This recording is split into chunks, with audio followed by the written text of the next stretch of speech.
Hi, I'm building a wheel for my friend with a Rohloff hub, the geared hub, and if he understood correctly, Rohloff insists on building their hubs laced 2 across.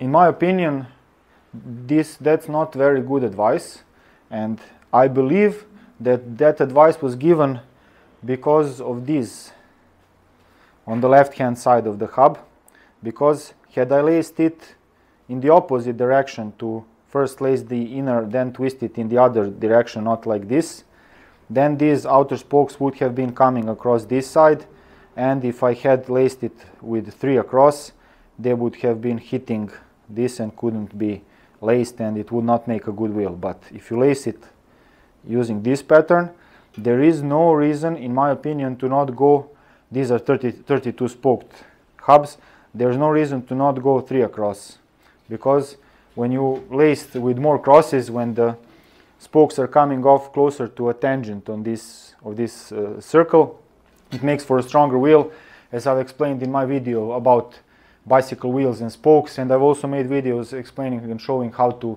lace wheels, how to true them and everything. So I'm not sure if Rohloff really recommend only 2 across lacing.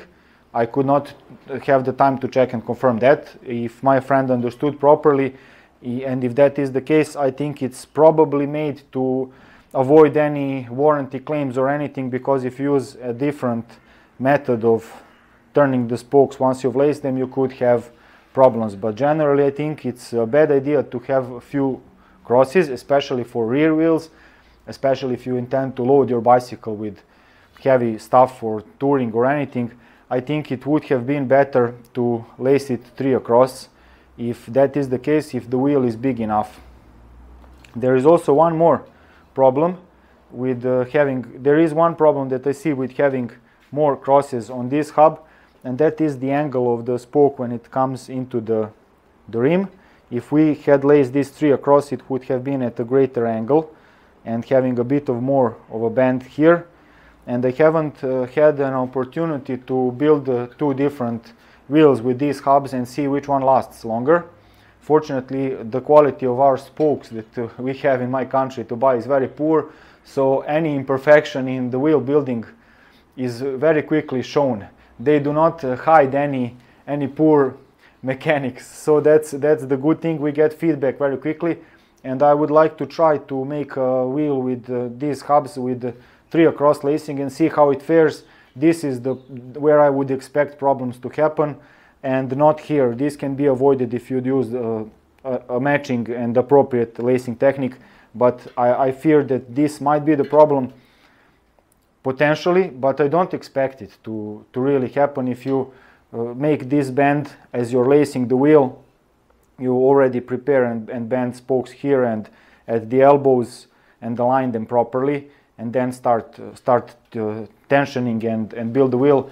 I would expect that to still make a bit stronger wheel design, but unless I soon get another hub like this to build the wheel, and the owner agrees to experiment, to not do as the book says, then we could put it to the test.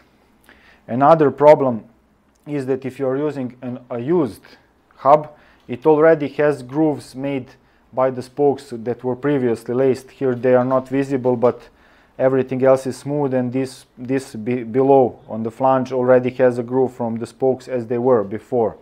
So if that is the case, it's better to use that old lacing pattern to not create any more stress points on the hub flanges and to prevent them from cracking from over time from fatigue.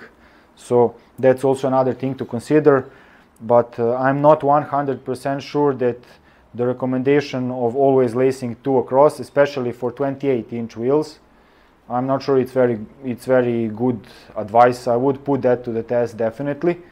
While for 26-inch wheels that have smaller diameter rims, I would go with 2 across because of this angle of the spokes coming into rim. When the rim is smaller, it's a bit even more awkward to to get it perfect. So in that case I would follow the advice of the manufacturer. It's definitely stronger than building one across or radially lacing, definitely, but I think it's not really perfect, and I would risk this with 3 across lacing. And if this wheel, because it's intended for heavy touring, starts breaking a lot of spokes, we have options of buying more expensive DT Swiss or Sapim spokes that are swagged, thinner in the middle. Those are a lot stronger, a lot more durable.